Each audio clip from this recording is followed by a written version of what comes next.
명절날 12시간 동안 전을 부치고 남편 한마디에 이혼을 결정했습니다. 제1부 명절 시댁 모임 숨막히는 정적. 12시간째였습니다. 허리는 이미 끊어질 듯 비명을 지르고 있었고 코끝에는 역한 기름 냄새가 문신처럼 새겨진 것 같았죠. 사람들은 명절을 민족 대이동이라 부르며 설레어하지만 저에게 명절은 거대한 창살 없는 감옥으로의 잦은 입소였습니다. 결혼 5년 차, 익숙해질 법도 한데 이 집의 현관문을 열 때마다 저는 사람이 아닌 전 부치는 기계 혹은 설거지하는 그림자가 됩니다. 거실과 주방 사이엔 문조차 없는데 마치 유리벽이라도 세워진 것 같습니다. 저 웃음소리는 단 한 번도 이 주방의 경계를 넘어온 적이 없으니까요. 그들에게 저는 존재하지만 존재하지 않는 투명 인간입니다. 지수야, 너는 어쩜 전을 이렇게 무식하게 두껍게 부치니? 이게 전이니 빵이니? 어머니, 나름대로 얇게 부친다고 했는데 나름대로? 내가 하는 일이 다 그렇지 뭐. 우리 민석이가 전 하나를 먹어도 얼마나 까다로운 애인데. 얇고 바삭한 거 좋아하는 거 5년 동안 말했으면 귀에 딱지가 앉았겠다. 손재주가 없으면 정성이라도 보여야지. 이건 뭐 돈 벌어온답시고 집안일은 아주 뒷전이구나. 엄마, 새언니한테 너무 그러지 마. 언니는 밖에서 디자인인가 뭔가 하느라 바쁘잖아. 하루 종일 컴퓨터 앞에만 앉아있는 사람이 어떻게 손맛을 알겠어. 살림엔 아주 젬병인 거 우리 집안 사람들 다 아는 사실인데 디자인은 무슨. 남의 집 귀한 아들 고생이나 시키는 일이지. 민석이가 밖에서 뼈 빠지게 벌어오면 마누라는 집에 들어와서 남편 입맛에 맞는 밥상이라도 차려야 하는 거 아니니? 너 지난번 민석이 생일 때도 미역국을 밀키트로 끓였다며? 내가 그 소리 듣고 기가 막혀서 잠이 안 오더라. 언니, 솔직히 말해봐요. 언니가 버는 그 푼돈 우리 오빠 품위 유지비도 안 되잖아요. 그럴 바엔 차라리 집에서 살림 공부나 제대로 해서 우리 엄마한테 점수라도 따지 그래요? 오빠가 밖에서 길을 못 펴는 게 언니 살림 솜씨 때문이라는 생각 안 해봤어? 입술을 세게 깨물었습니다. 비릿한 피맛이 느껴졌지만 대꾸할 힘조차 없었습니다. 제가 디자인한 로고가 전국에 깔리고 제 연봉이 남편과 크게 차이나지 않는다는 사실은 이 집에서 아무런 방어기제가 되지 못했습니다. 이들에겐 그저 우리 오빠 등골 빼먹는 무능한 며느리일 뿐이니까요. 지수, 너 사과 깎는 꼬락서니 좀 봐라. 껍질을 이렇게 두껍게 깎으면 먹을 게 뭐가 있니? 친정에서 이런 것도 안 가르쳐 보냈어? 아니면 내 엄마도 너처럼 살림을 이렇게 대충 했니? 어머니, 저희 친정엄마 이야기는. 어머, 언니 지금 엄마한테 대드는 거예요? 엄마 말이 틀린 거 없잖아요. 교육이라는 게 별건가? 집안 어른들 모시는 법, 과일 하나 깎는 법만 봐도 그 집안 내력이 보이는 법인데 언니 보면 가끔 그래요. 아, 저래서 배운 집안이랑 결혼해야 하는구나 하고. 됐다 지희야. 배워서 뭐하니? 본심이 저 모양인데. 예, 너는 내가 말하는 게 우습지? 사과 깎는 거 하나만 봐도 내 속내가 다 보여. 나랑 내 시누이 먹일 거라 아까워서 껍질째 다 버리는 거 아니야? 응? 고개를 들어 소파 쪽을 바라봤습니다. 거기엔 제가 세상에서 유일하게 믿었던 사람, 제 남편 민석 씨가 앉아 있었습니다. 그는 이어폰을 낀 채 휴대폰 게임에 열중하고 있더군요. 어머니와 시누이가 저를 난도질하는 그 잔인한 말들이 정말 들리지 않는 걸까요? 아니면 들리는데도 귀찮아서 외면하는 걸까요? 민석 씨는 잠시 고개를 들어 저와 눈이 마주쳤지만 아주 찰나의 순간 차갑게 눈길을 돌려버렸습니다. 마치 내가 끼어들면 피곤해지니까 내가 알아서 참아라고 말하는 것 같았습니다. 오빠는 좋겠다. 언니가 전을 이렇게 스테이크 두께로 부쳐줘서 이거 하나만 먹어도 배부르겠어. 그치? 좀 두껍긴 하네. 적당히 해, 적당히. 맞지? 내 남편도 입이 아파서 말을 안 하는 거야. 지수, 너 내일 아침 차례상 올릴 때는 오늘 부친 거 다 치우고 다시 부쳐라. 정성도 없는 음식 조상님께 올렸다가 우리 민석이 앞길 막히면 내가 책임질 거니? 어머니, 제가 아침부터 한숨도 못 자고. 언니 지금 울어요? 와, 진짜 대박이다. 엄마가 뭐 때렸어요? 욕을 했어요? 그냥 잘하라고 조언 좀 하신 건데 그걸 못 참아서 울어버리면 우리가 뭐가 돼요? 순식간에 사람 괴롭히는 시댁 식구 만드네. 언니 진짜 무서운 사람이다. 가시나 아주 여우야 여우. 저 눈물로 우리 아들 홀려서 결혼하더니 이제는 시어미 앞에서 시위하는 거냐? 꼴 보기 싫다. 가서 설거지나 마저 해. 주방으로 돌아와 고무장갑을 꼈습니다. 뜨거운 물을 틀었지만 제 가슴속에서 끓어오르는 분노보다 뜨겁지는 않았습니다. 그냥 넘어가자. 오늘만 참으면 끝난다. 5년 동안 수만 번도 더 외웠던 그 주문이 오늘따라 깨진 유리 조각처럼 제 마음을 찔러댔습니다. 어깨를 짓누르는 건 기름 냄새도 고된 노동도 아니었습니다. 저를 인간으로조차 보지 않는 저들의 잔인한 시선, 그리고 그 방관 속에서 조용히 저를 죽이고 있는 남편의 침묵이었습니다. 하지만 저는 몰랐습니다. 이 잔인한 아침이 제 인생에서 가장 길고 처참한 모욕의 전초전에 불과했다는 사실을요. 제2부 식탁 위의 재판, 그리고 꺼겨버린 기대, 주방에서 거실로, 거실에서 다시 식탁으로 수백 번을 오간 발걸음 끝에 겨우 밥상 차리기가 끝났습니다. 식탁 위에는 제가 하루 종일 기름 냄새 맡아가며 부친 전들과 땀 흘려 끓인 갈비찜이 가득했습니다. 하지만 그 풍성한 음식들 사이로 제가 앉을 자리는 여전히 좁고 위태로웠습니다. 밥을 입으로 먹는지 모래를 씹는지 알 수 없는 침묵 속에서 시어머니의 숟가락이 멈췄습니다. 그것은 곧 처형의 시작을 알리는 신호였습니다. 예, 지수야. 너는 국간 하나를 제대로 못 맞추니? 이 귀한 한우를 넣고 끓였는데 국물이 왜 이렇게 짜고 써? 꼭 내 마음보처럼 말이다. 어머니, 아까간 볼 때는 괜찮았는데 다시 데우면서 좀 졸아들었나 봐요. 물 좀 더 부어올까요? 됐어. 입맛 다 버렸다. 너는 어째 결혼한 지 5년이 넘도록 요리 하나 발전이 없니? 밖에서 돈 번다고 유세 떨더니 그 잘난 머리로 레시피 하나 외우는 게 그렇게 힘드니? 아니면 우리 식구들 먹일 음식이라 대충 한 거니? 엄마 말해 뭐해? 언니는 아마 속으로 빨리 대충 차려주고 집에 가서 쉬어야지 이 생각만 하고 있었을걸요? 언니 표정 관리 좀 해요. 우리 엄마가 틀린 말했어? 명절에 시댁 와서 밥 한 끼 제대로 차리는 게 며느리 도리지.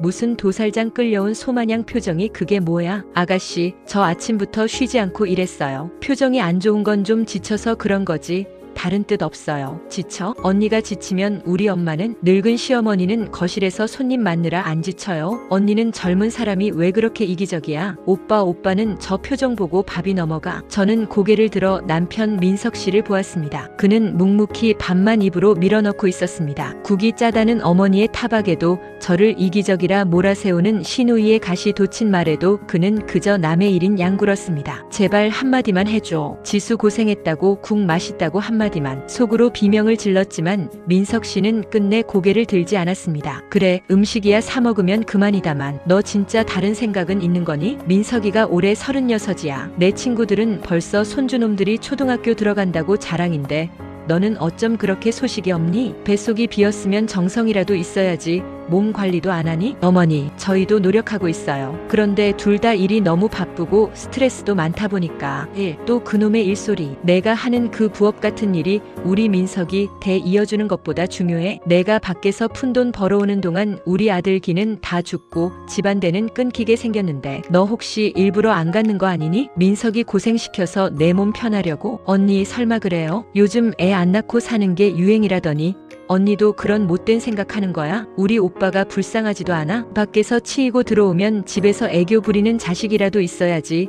언니처럼 딱딱한 여자랑 둘이 있으면 오빠 숨이 막히겠어. 잔인했습니다. 한 번도 제 일의 가치를 인정해주지 않았던 사람들이 이제는 제 모성까지 부정하고 있었습니다. 가슴 한구석이 쩍쩍 갈라지는 기분이 들었습니다. 눈물이 왈칵 쏟아질 것 같아 입술을 피가 나도록 깨물었습니다. 그때였습니다. 민석 씨가 숟가락을 내려놓았습니다. 드디어 그가 입을 열었습니다. 엄마 그만해. 밥 먹는데 체하겠어. 민석 씨, 야 너도 그래. 엄마가 말씀하시면 네 알겠습니다. 신경 쓸게요. 한마디 하면 될걸. 왜 자꾸 토를 달아서 분위기를 망쳐? 너 하나 입 다물면 집안이 조용하잖아. 뭐? 민석 씨, 당신 지금 그게 나한테 할 소리야? 어머니가 지금 나한테 뭐라고 하시는지 안 들려? 꺼봐라. 민석이도 내가 답답해서 저러는 거 아니냐? 내 남편도 내 표정 보기 싫다잖아. 어디서 남편한테 눈을 부릅뜨고 대들어? 친정에서 그렇게 가르치더냐? 와, 언니 진짜 무섭다. 오빠한테 대드는 것 좀 봐. 엄마 저러니까 집안에 복이 안 들어오는 거예요. 언니 같은 여자가 들어와서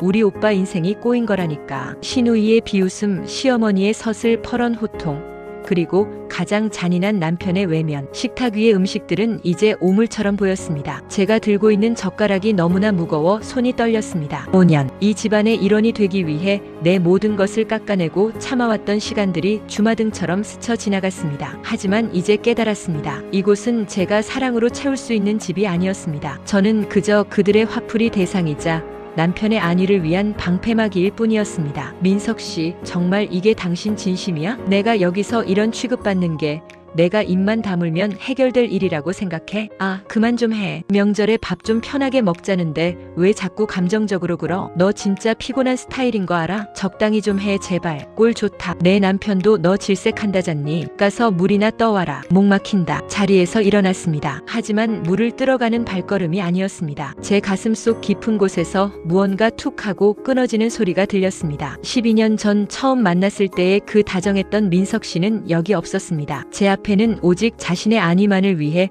아내를 난도질하는 낯선 괴물만이 앉아있을 뿐이었습니다. 식탁 위의 대립은 이제 단순한 말싸움이 아니었습니다. 그것은 제 5년 결혼 생활에 대한 사형 선고였습니다. 제 3부 가면을 벗은 남자 가족들 앞에 공개 처형, 마지막 희망이었습니다. 남편의 숟가락이 식탁에 부딪히는 그 순간 저는 그가 제 손을 잡고 이제 그만 집에 가자라고 말해주길 바랐습니다. 아니, 우리 지수한테 너무 그러지 마세요라는 빈말이라도 좋았습니다. 하지만 민석 씨가 고개를 들었을 때 그의 눈에 담긴 것은 저에 대한 연민이 아니라 지독한 혐오와 귀찮음이었습니다. 그는 이제 가족들 앞에서 저라는 존재를 완전히 난도질할 준비가 되어 있었습니다. 야, 이지수, 너 진짜 적당히 좀 해라. 너 지금 그 표정 뭐야? 억울해 죽겠다는 그 눈빛. 지금 나보라고 하는 거야? 민석 씨, 내가 지금 무슨 표정을 지었다고 그래? 어머니가 하시는 말씀이 너무하시니까. 너무해? 뭐가 너무한데? 엄마가 틀린 말 하셨어? 애 못 낳는 거 사실이고 살림 못해서 우리 엄마가 전 다시 붙이게 만든 것도 사실이잖아. 근데 왜 자꾸 분위기를 이따위로 만들어? 너 하나만 입 닫고 웃으면서 내 하면 온 가족이 행복한데 왜 내 그 잘난 자존심 하나 때문에 명절 기분을 십창을 내냐고. 오빠 거봐. 내가 뭘 했어. 새언니는 자기밖에 모른다니까. 오빠가 평소에 언니 길을 너무 살려준 거야. 내가 미친놈이지. 밖에서 돈 좀 번다고 유세 떠는 거 받아줬더니 이제는 시어머니가 우스워 보이지? 야, 내가 밖에서 디자인을 하든 뭘 하든 이 집구석에 들어오면 넌 그냥 내 마누라고 며느리야. 어디서 감히 엄마 앞에서 눈을 똑바로 뜨고 대들어? 너 제정신이야? 머릿속이 하얘졌습니다. 가족들이 모두 지켜보는 식탁 앞에서 제가 5년 동안 사랑하고 존경하려 노력했던 남자가 저를 야라고 부르며 벌레 보듯 하고 있었습니다. 시어머니는 승리자의 미소를 지으며 차를 마시고 있었고 시누이는 이 광경을 휴대폰으로 찍기라도 할 기세로 흥미진진하게 바라보고 있었죠. 민석 씨, 사람들 앞에서 어떻게 나한테 그런 말을 해? 당신한테 나는 뭐야? 그냥 당신 비위 맞추는 인형이야? 인형? 인형은 예쁘기라도 하지. 넌 지금 이 집안의 암덩어리야, 알아? 너랑 결혼하고 나서 되는 일이 하나도 없어. 내 그 재수 없는 기운 때문에 우리 집안대가 끊기게 생겼다고 엄마가 통곡하시는데 넌 사과 한마디가 그렇게 어렵냐? 쥐꼬리만 한 월급 봉투 들고 와서 나랑 대등해진 줄 아나 본데 착각하지 마. 내가 버는 돈 그거 내 품위 유지비도 안 돼. 민서가 그만해라. 애가 배운 게 저거밖에 안 되는데 어떡하겠니? 지수야, 너는 참 영악하다. 우리 아들 앞세워서 시어머니 속 뒤집어 놓으니 속이 시원하니? 엄마 미안해. 내가 사람을 잘못 봐서 엄마 가슴에 못을 박았어. 너 지금 당장 무릎 꿇고 엄마한테 사과해. 안 그러면 오늘 우리 집 못 갈 줄 알아. 사과? 내가 왜? 내가 무슨 잘못을 했는데? 아침부터 밤까지 일하고 욕먹은 게 내 잘못이야? 이게 끝까지. 야, 내가 존재 자체가 잘못이야. 넌 며느리로서 실격이고 여자로서도 꽝이야. 애도 못 낳는 주제에 성격까지 이따위면 널 대체 어디다 써먹니? 우리 엄마 눈에서 눈물 나게 한 데가 내가 똑똑히 치르게 해줄게. 너 오늘 여기서 한 발짝도 못 나가. 거실 바닥 기어다니면서 엄마 화 풀릴 때까지 빌어. 콱쾅 하고 마음속의 성벽이 무너져 내렸습니다. 그토록 지키고 싶었던 우리라는 환상이 남편의 입에서 나온 암덩어리 실격이라는 단어들의 산산조각 났습니다. 저를 바라보는 시댁 식구들의 눈빛은 이제 인간을 보는 것이 아니라 구경거리가 된 짐승을 보는 눈빛이었습니다. 남편은 제가 가장 아끼는 자존심을 짓밟고 그것을 가족들에게 헌상하며 자신의 효심을 증명하고 있었습니다. 왜 말이 안 나와? 너 그 잘난 주둥이로 디자인 컨셉 설명할 땐 잘만 떠들더니 시댁에선 벙어리냐? 아, 혹시 지금 속으로 이혼이라도 생각하는 거야? 해봐 어디. 너 같은 애 못 낳는 이혼녀를 누가 데려갈 것 같아? 넌 여기서 쫓겨나면 그냥 끝이야, 알아? 오빠 너무 세게 나간다. 근데 언니 진짜 반성 좀 해야겠다. 오빠가 저 정도로 화난 거 보면 언니가 평소에 얼마나 못되게 굴었는지 딱 견적 나오네. 내 눈 똑바로 봐. 너 오늘 죽어도 내 마누라로 죽고 살아도 내 집 노예로 살아. 내 허락 없이는 울지도 마. 그 재수 없는 눈물 한 방울이라도 더 흘리면 진짜 가만 안 둬. 알았어. 신기하게도 그 순간 눈물이 멈췄습니다. 지독한 공포와 슬픔이 지나간 자리엔 시커멓게 타버린 죄만 남았습니다. 제 눈앞에 서 있는 이 남자는 제가 사랑했던 민석 씨가 아니었습니다. 그는 그저 시댁이라는 권력 뒤에 숨어 아내를 난도질하며 쾌감을 느끼는 가해자일 뿐이었습니다. 가족들 앞에서 당한 이 공개 처형은 제 5년의 헌신에 대한 최종 영수증이었습니다. 그래, 당신 말이 맞아. 내가 사람을 잘못 봤네. 뭐야, 이제야 인정해? 그럼 얼른 빌어. 무릎 꿇으라고. 아니, 당신이라는 인간이 얼마나 바닥인지 이제야 제대로 봤다고. 식탁 위의 공기는 얼음처럼 차가워졌습니다. 남편의 얼굴은 분노로 다시 일그러졌지만 더 이상 무섭지 않았습니다. 이제 제 앞에는 넘어야 할 벽도 지켜야 할 가정도 없었습니다. 오직 이 지옥 같은 곳에서 빠져나가야 한다는 본능만이 저를 일으켜 세웠습니다. 제4부 폐허 위에 홀로 서다 마지막 로그아웃. 시댁을 빠져나와 집으로 돌아오는 차 안은 거대한 무덤 같았습니다. 남편은 운전대를 거칠게 꺾으며 내내 욕설을 내뱉었고 저는 창밖으로 빠르게 스쳐 지나가는 가로등 불빛들을 보며 생각했습니다. 우리가 살던 저 집은 이제 내 집이 아니다. 그저 5년 동안 내가 나를 죽여가며 지켰던 허상의 성일 뿐이다. 현관문을 열고 들어서는 순간 익숙했던 집안의 향기가 역겨운 기름 냄새와 섞여 코끝을 찔렀습니다. 아, 진짜 너 때문에 내 체면이 뭐가 돼? 엄마랑 지희 앞에서 나를 그렇게 개망신을 줘야겠어? 너 오늘 하는 짓 보니까 아주 작정을 했더만. 체면? 당신 체면이 내 자존심보다 소중해? 가족들 앞에서 나를 암덩어리라고 부르고 노예처럼 살라고 한 게 당신 체면 세우는 방식이야? 그래, 그게 뭐 틀린 말 했냐고. 내가 싹싹하게 굴었어 봐. 내가 그런 말을 하나? 다 내가 자초한 거야. 너 같은 여자를 데리고 살아주는 나한테 고마워하지는 못할 망정 어디서 감히 눈을 부릅뜨고 대들어? 야, 너 진짜 이혼이라도 하고 싶어서 그래? 어디 해봐. 나가서 내가 뭘 할 수 있는데. 민석 씨는 여전히 제가 그의 손바닥 안에 있다고 믿는 모양이었습니다. 제가 가진 커리어, 제가 번 돈, 제 삶의 의지는 그에게 아무런 가치가 없었으니까요. 그는 제가 무서워 울며 불며 매달리기를 바라는 눈치였습니다. 하지만 제 가슴속엔 이미 그를 향한 그 어떤 감정도 남아있지 않았습니다. 사랑도 미움도 아닌 오직 지독한 무의 상태였습니다. 그래, 하자. 이혼.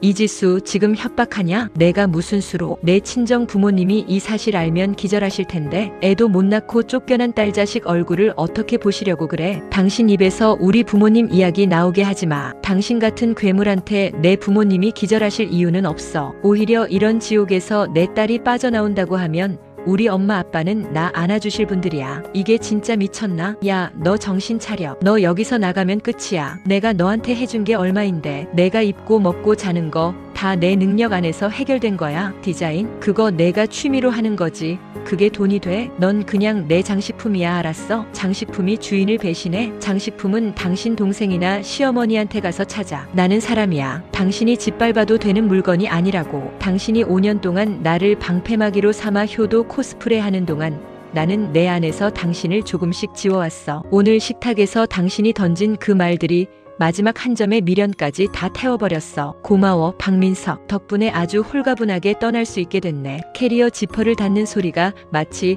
제 인생의 한 챕터가 끝나는 종소리처럼 들렸습니다. 남편은 당황한 듯 보였습니다. 제가 정말로 떠날 줄은 몰랐던 거겠죠. 그는 다시 폭언을 쏟아붓기 시작했습니다. 그것은 두려움을 감추기 위한 짐승의 포효 같았습니다.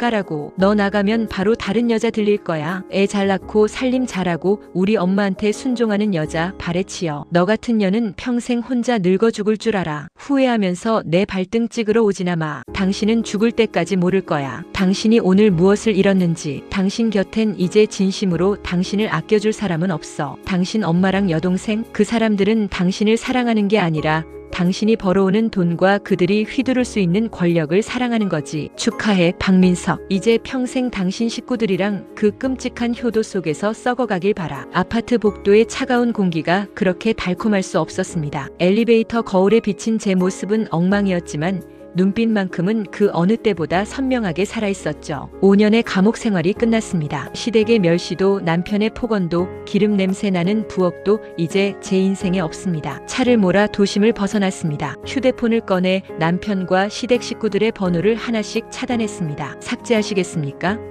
라는 물음에 저는 주저없이 확인을 눌렀습니다. 낯선 이름들이 제 인생에서 로그아웃되는 순간이었습니다. 저는 이제 압니다. 제 성벽을 무너뜨린 건 그들이었지만 그 폐허 위에 새로운 성을 쌓을 사람은 오직 저뿐이라는 것을요. 통장에는 제가 번 돈이 있고 제 손에는 세상을 디자인할 기술이 있습니다. 무엇보다 제 가슴 속엔 다시는 누구에게도 짓밟히지 않을 단단한 자존심이 살아있습니다. 명절의 악몽은 끝났습니다. 이제 제 진짜 인생의 첫 번째 아침을 맞이하러 갑니다. 제 결정이 맞다면 좋아요, 구독, 댓글로 응원해주세요.